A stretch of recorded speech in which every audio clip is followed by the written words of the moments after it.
ভাই আমি ভাই? জি ভাই, আপনি? টালিগঞ্জ যাবো। কিভাবে যাবো? কালীগঞ্জ কাগো বাড়িতে? মুন্সিবাড়িতে। মুন্সিবাড়ি। আপনার কাম কি? ওটা আমার দাদা বাড়ি। আপনার আপনার নাম কি? আপনি এত কিছু জিজ্ঞেস করছেন কেন? এ যেতে পারবেন কিনা বলেন, নাহলে আমি আমার ব্যবস্থা করে নিচ্ছি। উঠেন উঠেন। চাচি চাচি, মা বাইরেও মেহমান লয়ে আইছি। আসসালামু আলাইকুম। দাও চিনুনি। কেমন আছিস? ভালো আছি, আপনি কেমন আছেন? ভালো। আমি। রাতুল, তোর বাপে রাখছিল নামটা। আপনি আমার নামও জানেন? হ্যাঁ। কে ডাকো ভাবি?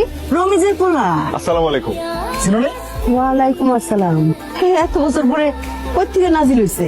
আমগো যে জমি জমা ভাগাভাগি হইব, এই খবর ঢাকা পৌঁছাইলো কেমনে? তোর ছোট চাচার মাইয়া। আমাকে মিস কাটপেটি। ওই গাড়ি তোমার মায়া কি লেভেলের বিয়াদব হইছে? আমি ওর বড় ভাই না, আমার গায়ে হিট করে এটা একটা আবার